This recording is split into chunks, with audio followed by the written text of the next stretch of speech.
salam sejahtera. Anda sedang menonton Awani Pagi bersama saya Naila Huda dan Hafizi Rosli dengan pelbagai berita yang akan kami bawakan dari astroawani.com, apa yang anda perlu tahu sebelum anda mulakan hari anda.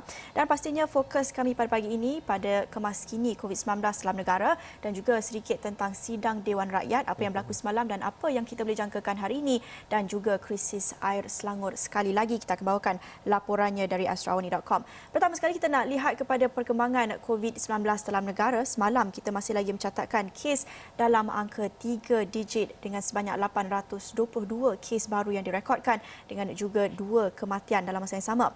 Ini menjadikan kes keseluruhan dalam negara adalah sebanyak 42,872 kes dan daripada jumlah kes baru itu 7 merupakan kes import dan Sabah masih lagi mencatatkan kes harian tertinggi dengan 259. Namun kita lihat negeri-negeri di Lembah Kelang mula mencatatkan kes yang hampir tertinggi dengan 202 kes, 24.6% daripada keseluruhan kes, dan kes aktif dengan kebolehjangkitan COVID-19 ketika ini adalah sebanyak 11,497 kes dan kes pulih pula pada semalam adalah sebanyak 769 kes, juga angka yang sangat tinggi, dan ketika ini kalau kita lihat juga 86 kes yang sedang dirawat di unit rawatan rapi ICU dengan 30 kes yang memerlukan bantuan pernafasan dengan 2 kematian baru juga menjadikan jumlah kes kematian secara keseluruhannya adalah sebanyak 302 kes, Hafizi. Betul, dan kita dapat saksikan negeri Sabah nampaknya telah pun dari segi jumlah kes yang telah pun menurun kepada 258 kes saja, dan di semenanjung Malaysia kita dapat saksikan Negeri Sembilan nampaknya telah pun meningkat naik jumlah kes yang sebanyak 225 kes. Selangor sebanyak 176, begitu juga dengan wilayah Persekutuan Labuan 46 kes, Pulau Pinang 26 kes, dan beberapa negeri lain juga turut mencatatkan kes yang sama melihat kepada peningkatan COVID-19 ini. Dan melihat kepada statistik yang kita lihat kepada 3 angka sekarang masih statik kepada 3 angka COVID-19, namun kita harus bersyukur juga kerana sebelum ini kita menyaksikan 4 angka dan paling tinggi kita mencatatkan sebanyak 1,700, dan kali ini kita masih mengekalkan angka sebanyak 3 angka, di mana semestinya melihat kepada PKPB dan sebagainya, dan untuk kita memerangi COVID-19 ini kebimbangan di pihak Kementerian Kesihatan adalah melihat kepada penurunan COVID-19 di negeri-negeri di Lembah Kelang, iaitu 3 negeri ini, iaitu Selangor, Kuala Lumpur dan juga Putrajaya, di mana kata Ketua Pengarah Kesihatan Tan Sri Dr. Nur Hisham Abdullah, langkah proaktif pelaksanaan Perintah Kawalan Pergerakan Bersyarat PKPB yang lebih awal katanya telah pun berjaya menurunkan kadar jangkitan di Lembah Kelang. Dan kalau kita ingin lihat juga kepada apa yang dikatakan oleh beliau, melihat kepada kes COVID-19 harian dan ramalan seluruh negara bermula 1 Oktober sehingga 14 November, kadar jangkitan atau R0 kita bermula 2.2 dan sekarang ini sudah berjaya mencatatkan penurunan kepada kurang daripada 1%, dan ini katanya adalah petanda yang baik untuk kita, dan kita mengharapkan untuk kita dapat mempertingkatkan lagi dan juga kita mengukuhkan lagi, dan di pihak KKM juga akan memperkukuhkan lagi aktiviti di lapangan khususnya di Sabah kerana kes harian semakin berkurangan, terutamanya selepas pelaksanaan PKPB dan Perintah Kawalan Pergerakan diperketatkan yang dijalankan di beberapa kawasan di negeri Sabah itu sendiri, Naila. Ya, saya kira ini perbandingan yang dilakukan antara Lembah Kelang dan juga di Sabah, di mana sebelum ini dan sehingga kini kita masih lagi mencatatkan kes harian tertinggi di Sabah, dan banyak kebimbangan mengenai sistem kesihatan di Sabah itu sama ada boleh menampung atau tidak peningkatan kes, dan ketika ini tumpuan pula berada di Semenanjung, di Lembah Kelang sendiri, dengan kebanyakan kes juga ataupun kluster-kluster baru direkodkan di Lembah Kelang. Dan dalam masa yang sama, apa juga yang perlu dititikberatkan di sini, kita tak nak perkara yang sama berlaku di Sabah itu berlaku di sini apabila hospital tidak dapat menampung pesakit COVID-19 apabila kes meningkat dengan terlalu tinggi. Kata Ketua Pengarah Kesihatan juga, hospital dan fasiliti kesihatan di negara ini mungkin tidak dapat menampung jumlah pesakit jika kes harian berjumlah 1,755 setiap hari mengikut unjuran kadar nilai kebolehjangkitan R0 dalam tempoh 10 hari. Jadi dengan itu pihaknya akan terus memperkasakan tindakan kesihatan awam bagi mengurangkan nilai kadar kebolehjangkitan itu kepada sekurang-kurangnya di bawah 1.0. Dan dalam masa yang sama, antara langkah yang diambil pihak berkuasa bagi menurunkan jangkitan dan juga kes-kes tinggi ini, ramai yang mempersoalkan rasional di sebalik pelaksanaan PKPB PKP terutamanya baru-baru ini diluaskan lagi di hampir seluruh semenanjung kecuali 3 negeri, dan juga kita lihat di Sabah juga beberapa kawasan diletakkan bawah perintah PKPD diperketatkan sehingga mencetuskan sedikit protes kemarahan penduduk di sana. Dan susulan itu kita lihat PKPD di Pangsapuri Mutiara Kasih dan Taman Khazanah Indah sudah pun ditamatkan semalam. Katanya ia berikutan KKM mendapati tiada lagi kes baru positif COVID-19 di kedua-dua lokaliti ini dalam masa 18 hari terkini. Dan secara keseluruhannya terdapat lebih 5,000 saringan yang diambil dengan kesemuanya adalah negatif setakat ini. Dan sebelum ini PKPD kita lihat dilaksanakan bermula 13 Oktober sehingga 26 Oktober dan juga dilanjutkan sehingga 9 November ini. Visual yang kami dapatkan apabila berlaku sedikit kekecohan, penduduk Mutiara Kasih dan Taman Khazanah Indah ini bantah lanjutan PKPD baru-baru ini kerana mereka kata pastinya ramai penduduk di sana bergantung kepada gaji harian dan mereka tidak dapat untuk mencari pendapatan, dan juga dari sudut kelangsungan hidup itu sangat terkesan apabila dikenakan PKPD. Jadi mungkin tekanan daripada pihak penduduk dan juga pihak pakar-pakar kesihatan awam lain juga meletakkan sedikit tekanan kepada pihak berkuasa untuk memikirkan ataupun menjelaskan apa rasional di sebalik PKPD dan PKPB yang dilaksanakan di beberapa kawasan, kerana pastinya kesihatan itu penting, tetapi dalam masa yang sama kelangsungan hidup itu juga satu faktor yang perlu dititikberatkan, perkara yang sangat penting apabila mereka terkesan tidak ada wang simpanan yang mencukupi untuk mereka mengharungi tempoh PKP tersebut. Dan itu semestinya soal ekonomi juga perlu diambil kira. Kita melihat kepada pelaksanaan PKPB di kebanyakan negeri di Malaysia ini, dan bercakap mengenai PKPB semestinya ada SOP-SOP yang perlu diikuti oleh rakyat-rakyatnya, dan di mana antara SOP yang perlu diikuti adalah melihat kepada dari segi pengangkutan. Sebuah kenderaan hanya dibenarkan 2 orang sahaja berada dalam sebuah kenderaan. Dan sebelum ini juga tular di media sosial iaitu mengenai satu video yang membabitkan seorang anggota polis, begitu juga dengan pemandu sebuah kenderaan ini yang merekodkan yang mengatakan beliau telah pun disaman kerana isterinya duduk di hadapan. Jadi dakwa individu itu tindakan isterinya duduk di bahagian penumpang di bahagian hadapan telah menyebabkan beliau disaman, dan ini penjelasan yang ingin diberikan, iaitu kita melihat kepada video yang tular di media sosial yang mengatakan seorang pemandu disaman kerana isterinya duduk di bahagian penumpang hadapan adalah berniat jahat dan cuba merosakkan imej pasukan polis diraja Malaysia PDRM.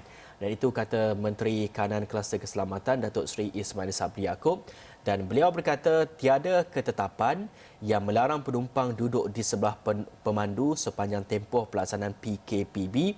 Dan apa yang dikatakan oleh beliau adalah perkara ini telah dijawab beberapa kali bahawa tidak ada ketetapan yang memerlukan mereka yang menaiki kenderaan, seorang kena duduk di hadapan dan seorang kena duduk di belakang. Malah katanya jika datang daripada satu keluarga, tidak memakai pelitup muka di dalam kereta pun tidak salah sebenarnya. Namun ada seorang pemandu yang menyebarkan video yang kononnya disamankan dengan perkara itu, dan beliau kata setelah disiasat didapati individu itu dikenakan tindakan kerana menggunakan telefon bimbit semasa memandu. Dan itu perincian untuk mencernihkan kembali keadaan yang sebelum ini satu video tular di media sosial baru ini. Ya, banyak sebenarnya pertikaian berhubung dengan SOP bawah PKP ini.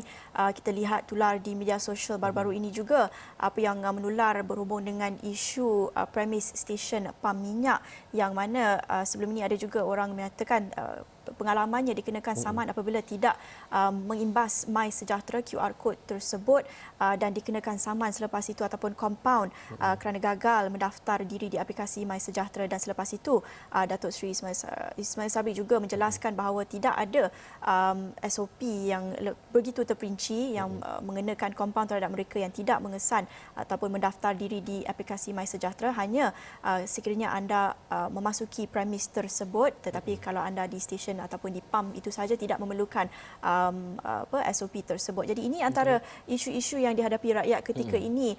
Masih ada lagi kekeliruan berhubung dengan SOP walaupun PKP PKP ini telah dilaksanakan sejak Mac lalu. Ada lagi SOP-SOP yang tidak diperhalusi dan saya kira mungkin tidak setiap perkara perlukan SOP yang begitu terperinci, tetapi mungkin di sini kita boleh bertimbangkan sedikit, mungkin sedikit sifat bertimbang rasa daripada pihak berkuasa apabila melaksanakan SOP PKP ini, kerana ramai yang mungkin masih keliru dan juga maklumat untuk mendapatkan apa SOP yang sangat terperinci berada di pam stesen minyak itu mungkin juga tidak disediakan sebelum ini. Betul lah, dan sebelum ini juga kita ingin melihat kepada dari segi komunikasi lah di antara kerajaan, begitu juga dengan penguatkuasa, di mana ada juga sebelum ini penguatkuasa yang telah pun memberi saman kepada pemandu-pemandu yang tidak memakai pelitup muka dalam kenderaan sendiri. Namun saman itu telah pun ditarik balik dan sekiranya mereka yang telah disaman dan sudah membayar boleh claim semula kepada kerajaan. Jadi komunikasi antara kerajaan dan juga pihak penguatkuasa di bahagian bawahnya juga perlu lebih jelas, kerana penguatkuasa yang berada di lapangan ini juga perlu tahu antara SOP-SOP terbaru yang ditetapkan supaya rakyat juga tidak keliru sama ada perlu buat perkara itu ataupun tidak, dan itu yang perlu kita perhalusi juga. Dan satu lagi perkara yang kita ingin bawakan adalah mengenai kuarantin, di mana kita tahu bagi mereka ataupun bagi individu yang tiba di negara ini akan diminta untuk dikuarantin selama 14 hari dan ini merupakan kuarantin wajib bagi mereka yang pulang ke tanah air. Begitu juga sebelum ini bagi mereka yang pulang daripada Sabah sebagai contohnya perlu mengkuarantinkan diri sama ada di rumah. Jika mereka duduk berseorangan di rumah, mereka boleh kuarantin di rumah, dan jika mereka mempunyai penghuni rumah yang lain, mereka disarankan untuk mengkuarantinkan diri di hotel-hotel ataupun di tempat penginapan yang telah dikhaskan untuk mereka berkuarantinkan diri, di mana ini penjelasan yang ingin kita perhalusi. Rakyat Malaysia yang tidak mampu membayar kos kuarantin boleh mengemukakan rayuan pengurangan atau pengecualian bayaran kepada Jawatan Kuasa Pengurusan Bencana Negeri. Dan kata Menteri Kanan Pertahanan Datuk Seri Ismail Sabri Yaakob berkata, bagaimanapun ia tertakluk kepada sebab tertentu yang mengundang Sabah, dan beliau mengulas mengenai keluhan rakyat Malaysia yang ingin masuk ke Sarawak atas sebab kecemasan namun berdepan masalah kewangan untuk membayar kos kuarantin yang ditetapkan. Ya, ini satu contoh baik apabila saya bercakap tentang sikap bertimbang rasa daripada pihak berkuasa itu untuk mempertimbangkan setiap satu keadaan ataupun situasi seseorang itu, melihat kepada konteksnya sendiri. Ada yang mungkin mengalami kesukaran sedikit untuk mengeluarkan kos untuk dikuarantinkan di sesuatu pusat kuarantin ataupun hotel. Sama juga boleh diaplikasikan berhubung dengan isu SOP ini. Humanizing policy itu yang diperlukan ketika ini kita berdepan dengan krisis ekonomi dan kesihatan yang belum pernah lagi berlaku. Jadi ini perlukan kerjasama semua pihak. Kita faham pihak berkuasa juga pertama kali perlu keluarkan SOP sebegini, tetapi rakyat juga mengalami kesukaran mereka untuk patuh kepada SOP, dan saya kira rakyat rata-ratanya patuh SOP dan ingin menunjukkan kerjasama itu, tapi kerjasama untuk menunjukkan timbang rasa itu mungkin dari sudut pengeluaran kos dan juga dari aspek pematuhan SOP itu perlu mungkin sedikit persefahaman antara dua-dua pihak.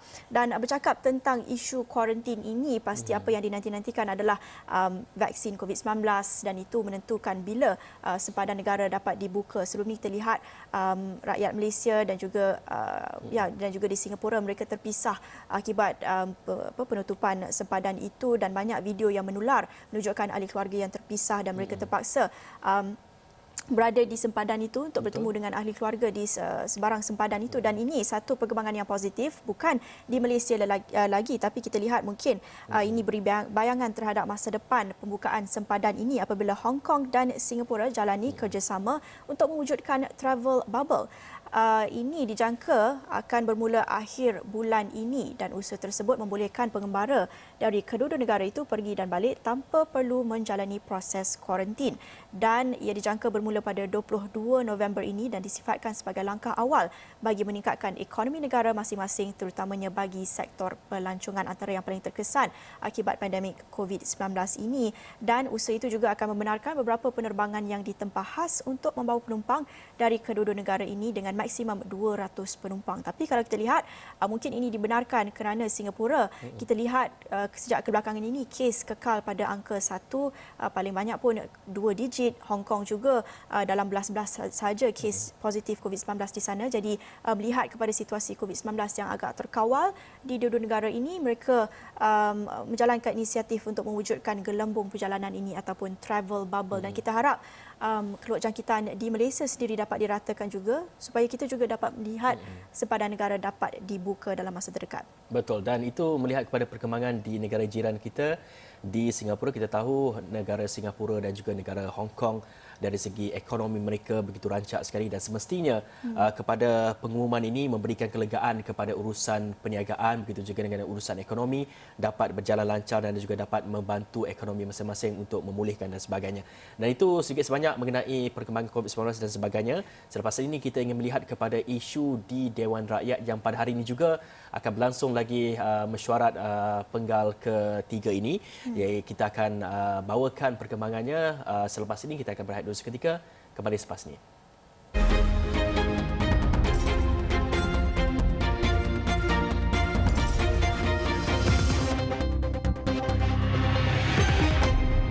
Bertemu kembali di Awani Pagi. Tadi kami bawakan kemas kini COVID-19 dalam negara. Itu pastinya akan menjadi isu juga yang ditimbulkan dalam sidang Dewan Rakyat hari ini, dan juga kita saksikan semalam banyak isu yang ditimbulkan berhubung dengan COVID-19, apa rasional di sebalik PKPP dilaksanakan, apa juga tindakan Kementerian Kesihatan bagi menangani wabak tersebut, dan persoalan sama juga pastinya akan timbul dalam sesi pertanyaan bersama dengan ahli parlimen dan barisan kabinet.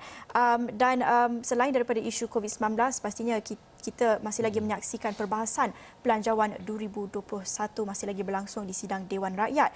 Dan semalam berlaku sedikit, ataupun seperti biasalah setiap hari pasti ada kekecohan sedikit di sidang Dewan Rakyat. Dan semalam apa yang berlaku adalah kita menyaksikan timbalan yang di-Pertua Dewan Rakyat Datuk Seri Azalina Othman semalam ada menegur ketidakhadiran Menteri Kewangan Tengku Datuk Seri Zafrul Abdul Aziz dan dua timbalannya Datuk Abdul Rahim Bakri dan Muhammad Shahar Abdullah sehingga mendapat perhatian beliau, dan beliau tegaskan sekiranya menteri tidak dapat hadir, sekurang-kurangnya timbalannya perlu berada dalam Dewan Rakyat mendengar perbahasan tentang Belanjawan 2021. Timbalan speaker itu menjelaskan beliau bersetuju dengan soalan ahli Parlimen Jelutong RSN Raya yang ingin tahu di mana Menteri Kewangan atau timbalannya berada ketika sesi berlangsung. Dan untuk itu kita nak dengarkan apa yang dikatakan oleh timbalan yang di-Pertua Dewan Rakyat Datuk Seri Azalina Othman berhubung dengan isu tersebut. Satu benda saya nak cakap sebelum saya habis, yang lebih penting yang berhormat semua, saya setuju dengan apa Jelutong cakap tadi. Saya perhati timbalan menteri dengan menteri, seorang satu kena ada Kementerian Kewangan. Sebab ini adalah perkara yang penting dan kita dalam Dewan ni tak ramai. Jadi saya nak ulang apa yang speaker dah beritahu. Jadi saya nak minta lah menteri atau timbalan menteri yang ada dua, tolonglah duduk dalam Dewan bila perbahasan dilaksanakan oleh ahli parlimen.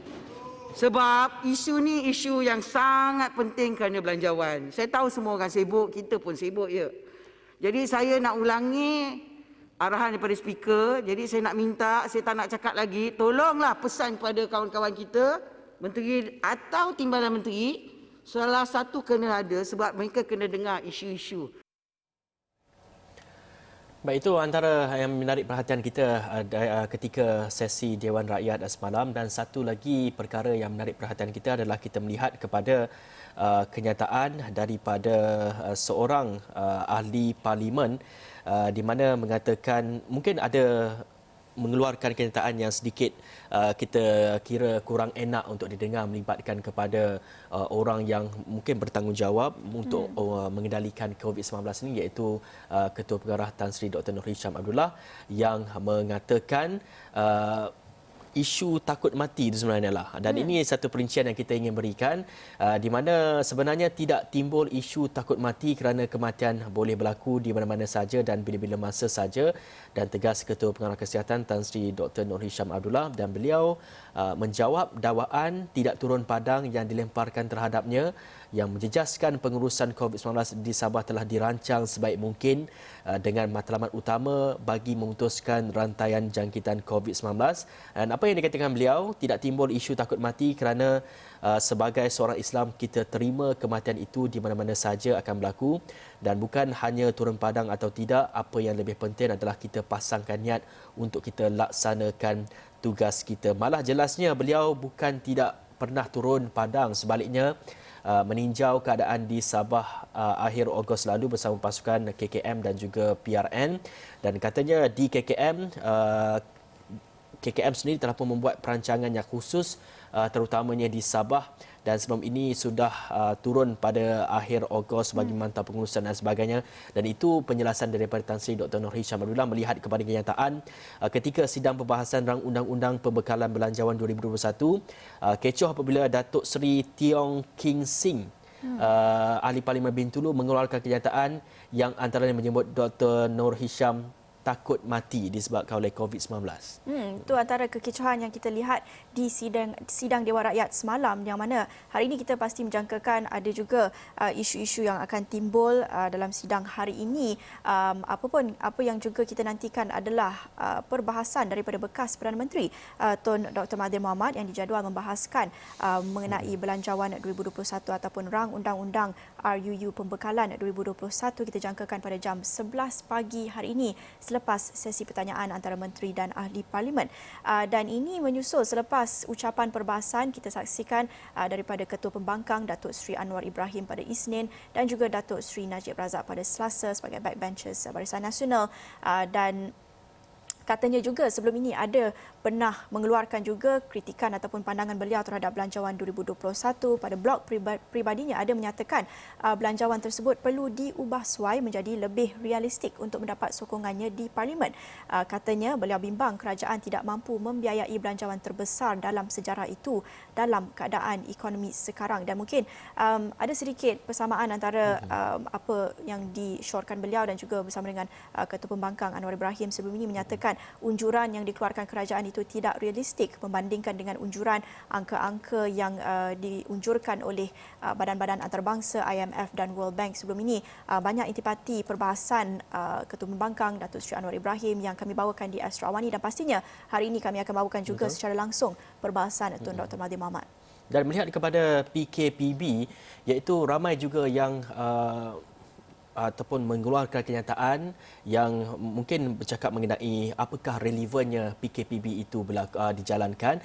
Dan sebelum ini kita dapat saksikan antara yang lantang menyuarakan mengenai PKPB itu adalah Datuk Seri Anwar Ibrahim yang menyatakan lagi kerajaan itu lemah, lagi banyak pula PKPB. Sepertinya mereka mempersoalkan apakah relevannya, apakah rasionalnya PKPB itu dilakukan walaupun keadaan masih lagi boleh dikatakan dalam keadaan baik mungkin di sebuah kawasan itu.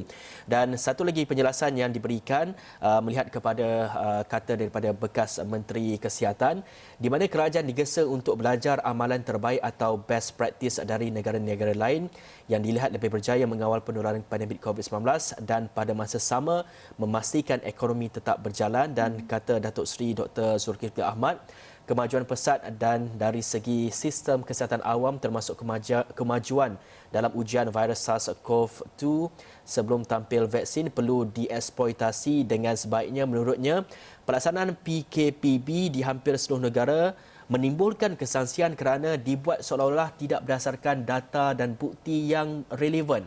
Dan apa yang dikatakan beliau, beliau turut menyebutkan mustahak untuk kerajaan mengambil perhitungan di mana kritikan daripada Akademi Perubatan Malaysia APM dan juga Gabungan Kesihatan Malaysia MHC termasuk pandangan pakar-pakar penyakit berjangkit dan kesihatan awam yang menyelar dan juga mengkritik pelaksanaan itu. Dan katanya juga di mana sainsnya, di mana datanya dan di mana hujahnya untuk kita kenakan PKP bersyarat ini. Dengan kata lain, kita sedia maklum PKPB memberi kesan yang buruk bukan sahaja kepada ekonomi tapi memberi kesan yang buruk kepada rakyat yang kehilangan pekerjaan, perusahaan yang tutup dan terhadap pendidikan pelajar dan juga kanak-kanak itu sendiri. Itu antara perkara yang akan ditimbulkan di sidang Dewan Rakyat dalam sesi pertanyaan hari ini daripada Dr. Zulkifli sendiri sebagai Ahli Parlimen Kuala Selangor akan minta Menteri Kesihatan menyatakan apakah pelan khusus dan strategi Kementerian Kesihatan dalam menyediakan pelan vaksinasi kepada rakyat Malaysia apabila vaksin COVID-19 diperoleh supaya imuniti kawanan dapat mencapai sekurang-kurangnya 85% seperti yang disyorkan oleh WHO. Itu akan kami bawakan dalam sidang Dewan Rakyat hari ini dalam sesi pertanyaan. Satu soalan berhubung dengan COVID-19 ditimbulkan oleh Dr. Zulkifli. Bercakap tentang isu kesihatan itu pastinya tumpuan dalam belanjawan 2021, tetapi mungkin satu aspek kesihatan dan juga keperluan rakyat yang mungkin kita terlepas pandang sikit tetapi sering menjadi tumpuan juga sejak kebelakangan ini adalah berhubung dengan dengan pencemaran air dan juga akses kepada air itu adalah akses utama bagi manusia sendiri, tetapi itu pastinya menjadi satu masalah besar buat penduduk di Selangor apabila berlaku sekali lagi gangguan bekalan air, yang mana semalam sudah pun memberi bayangan apa punca di sebalik gangguan bekalan air ini. Yang kami bawakan laporannya, sebanyak 40 tong berisi 4,000 liter bahan buangan ditemukan dalam premis. Ini laporan yang kami bawakan apabila pihak polis menemui 40 tong tersebut mengandungi bahan buangan berjadual dalam sebuah premis di Syaki menjadi punca pencemaran, iaitu di Loji Rawatan Kumbahan LRK Indah Water Consortium di Jalan Velok Sarawang. Katanya premis tersebut terletak kira-kira 300 meter dari loji tersebut dan bahan buangan yang dijumpai itu masih belum dilupuskan. Dan siasatan awal mendapati premis tersebut baru sahaja beroperasi selama 2 minggu dan dipercayai merupakan stor bagi menyimpan bahan buangan. Dan susulan itu, apabila mereka pergi ke kawasan yang dicemari tersebut, dapati ada hasil bau solvent ataupun bahan pelarut yang ditemui di air WK dijejak dan sampailah ke premis tersebut. Dan susulan itu banyak juga perkembangan yang kami bawakan berhubung dengan isu tersebut. Kerajaan dalam masa yang sama juga tidak menolak pencemaran bau Sungai Selangor ini akibat sabotaj. Mungkin ada faktor-faktor sabotaj yang berlaku di sini, tetapi siasatan masih lagi dijalankan. Kalau kita lihat juga pada masa sama, muka depan pada akhbar tempatan itu menjadi tumpuan utama. Misalnya New Straits Times, Wither the Water Issue, with yet another group of people remanded for river contamination yesterday. Terdapat sekumpulan suspek yang telah pun direman pihak polis. Kata pakar-pakar, it has become very clear that the authorities cannot resolve the root of the water crisis in Selangor. Isu akar, isu pokok terhadap isu krisis air ataupun gangguan bekalan air di Selangor ini masih lagi tidak dapat kita lihat penyelesaiannya dalam jangka masa panjang. Isu ini berlaku saya kira hampir setiap bulan. Pastinya ada sahaja isu tersebut di Selangor. Dan kita tengok kepada akhbar The Star pula apa yang diperincikan dalam melihat kepada ini agaknya kemelut yang sedang dihadapi oleh rakyat-rakyat di Selangor sendiri, iaitu melihat kepada isu gangguan bekalan air yang pertama, kedua adalah isu COVID-19 yang meningkat naik, dan ketiga adalah isu Aedes yang Selangor sendiri masih lagi mencatatkan negeri yang tertinggi mencatatkan jumlah kes Aedes dan sebagainya. Begitu juga dengan kesulitan lagi ditambah dengan pelaksanaan PKPB yang dijalankan di Selangor dan juga di Lembah Kelang itu sendiri. Ya, itu antara laporan yang kami bawakan juga di astroawani.com. Dengan itu kita akhiri awal ini pagi di sini bersama saya Naila Huda dan saya Hafiz Roslan. Assalamualaikum warahmatullahi wabarakatuh.